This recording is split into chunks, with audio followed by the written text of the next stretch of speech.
Okay, so here I am back again at Foley Lake and trying to look for some images of this wonderful little piece of forest here. And just one quick tip before I get into the image that I found. I think when you're in a forest, it's a good idea to get as high as you possibly can. That way you can kind of reduce the chance that there's sky in your image, or at least bright areas that are distracting. So what I've done here is I've put my tripod on the bed of my truck so that I can get up 3 or 4 feet higher than I was before and shoot a bit more down on the subject to reduce the amount of sky that's in the image. So let's go take a look at the image. Okay, so here's the image that I'm working with, 16 by 9, just because it reduces the amount of bright spots in the image. So we have a bright spot over here, but I don't think that's going to bother us as much. There's a tree in there, and so there's some interest over there. And I've tried to position the trees so that they're not overlapping, and that this tree here is not in the center of the image. I think if that's in the center, it's done. It's going to cut the image in half. It'll be no good. Okay, now let me just get rid of all the stuff on the back of the camera. Okay, so you can see that I've got the image kind of grounded here in the bottom left with this rock, grounded in the bottom right with some branches from the hemlock tree. So I think overall the image works quite nicely. And here we have some sun coming in. You can just see as the sun comes in, you should be taking the image just on the edge of the sun. You see how much more dimensionality it gave just when that light came in like that? It's a really important idea, as you take the image just as the sun is coming out. Not as when it's out, it's too bright then, and not when it's behind the clouds, there's not enough dimensionality. You have to put that in later if you take the image when it's too cloudy. So right now would be so perfect. So I'm going to go take the image right now and then show you the image. Okay, so here's the finished image. This is the image that I've worked on, that I've processed. And then this image here is the image that's sort of directly out of camera. It's actually the JPEG from the camera. And what I want to talk about is just how I got from here to here. Now, not in terms of the steps, not in terms of really kind of what I did, but why I did what I did. Okay, so the first thing I think you'll notice that is different between the two images is that the light in this image here is much more dynamic than it is in this image here. This light looks a lot flatter than this here. And that's because I've enhanced the light in the image here. So I've put light on the left-hand side of the trees, and I've darkened the right-hand side a little bit. I've also increased the contrast of the entire image just a little bit as well, but not very much. Now, you know, the question is, why did I do that? Well, everybody says at this point to give the elements of the image dimensionality, and that's fine, that's true, that's why we do it. But, you know, the notion of dimensionality is so esoteric, you wonder, why do we want to give images dimensionality? What is the point of that? Well, I think the point of that is to draw the viewer into the image, is to get the viewer past the foreground and exploring the whole image.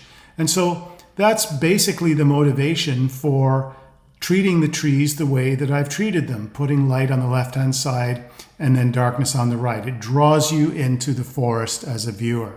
Now, that's also the reason that I did the other things that I did to this image as well. One thing you may notice here is that in this area here, in the gap between the two trees, the light on the trees here is not particularly engaging. There's really almost no light on this tree in here. But in the finished image, there's quite a bit of light on this tree. And the reason for that is I want to draw the viewer through this gap here into the forest.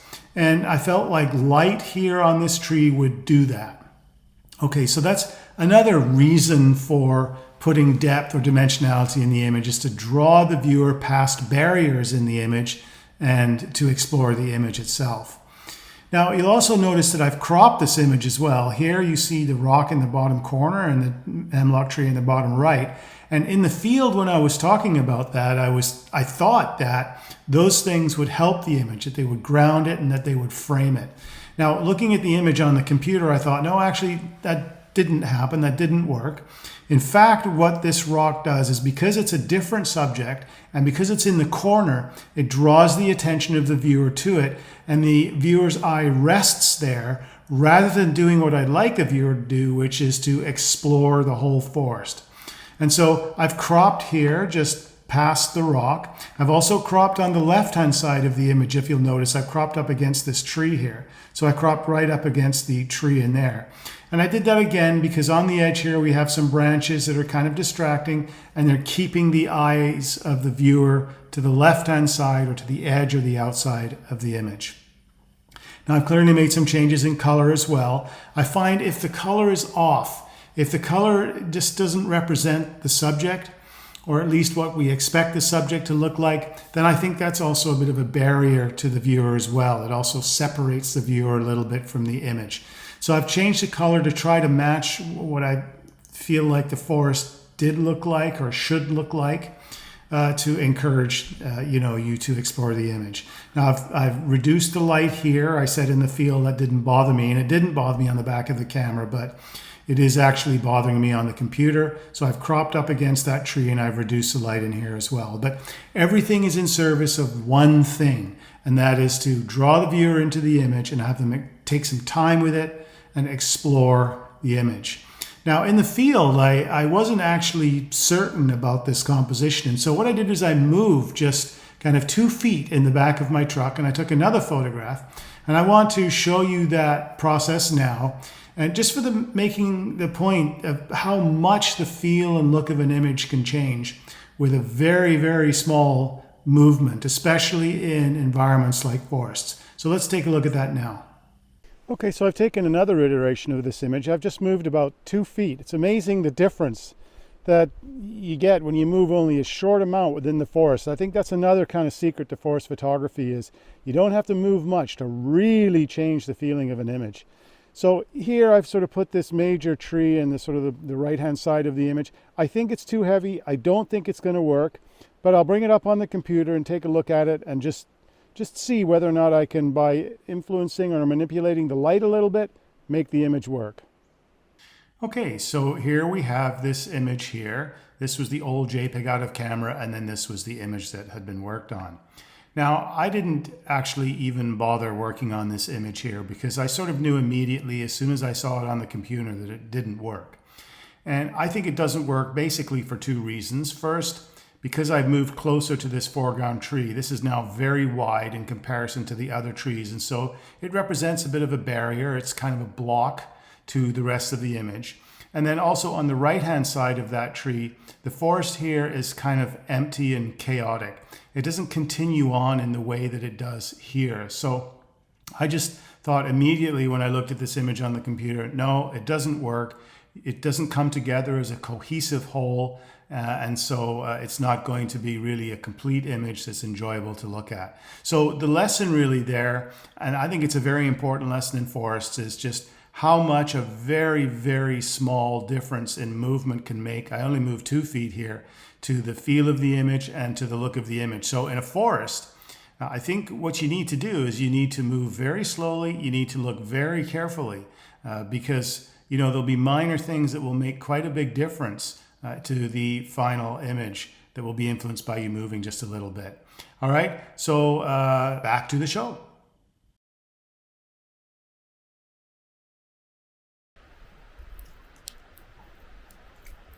Oh,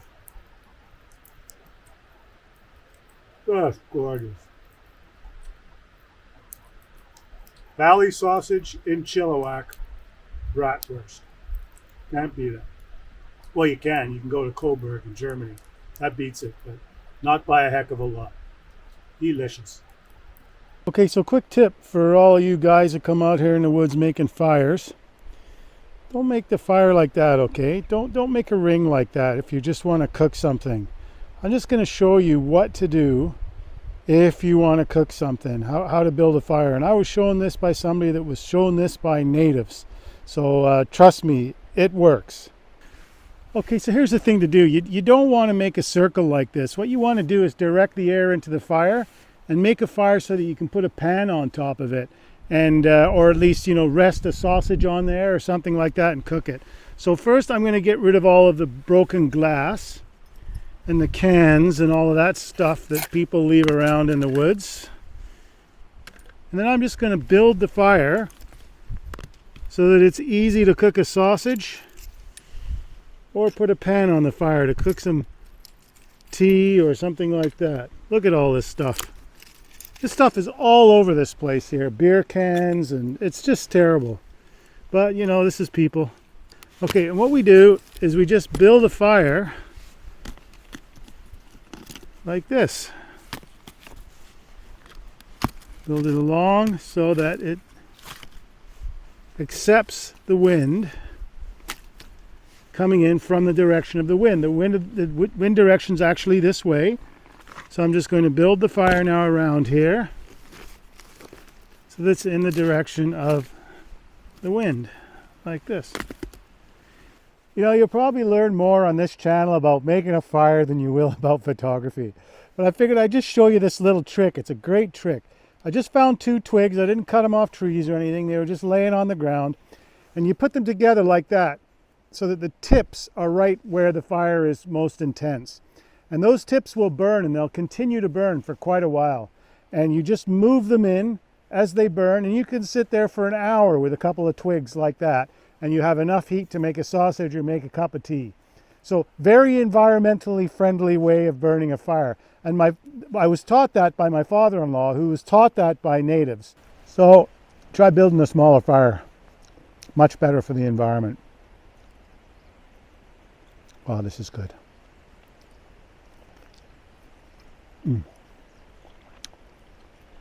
Oh, bon appetit.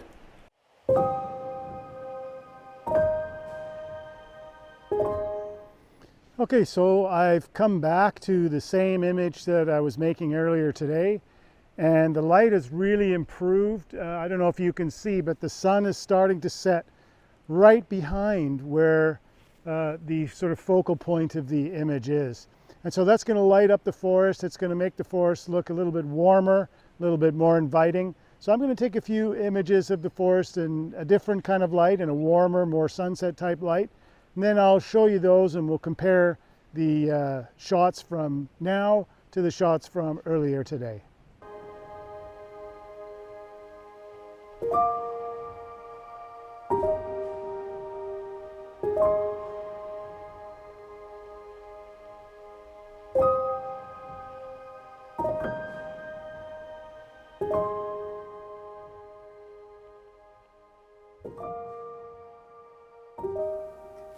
Well, thank you everybody so much for watching the video this week.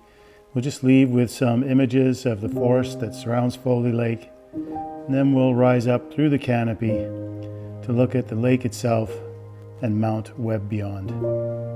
I hope you all enjoyed the video and found something of value for your own photographic journey.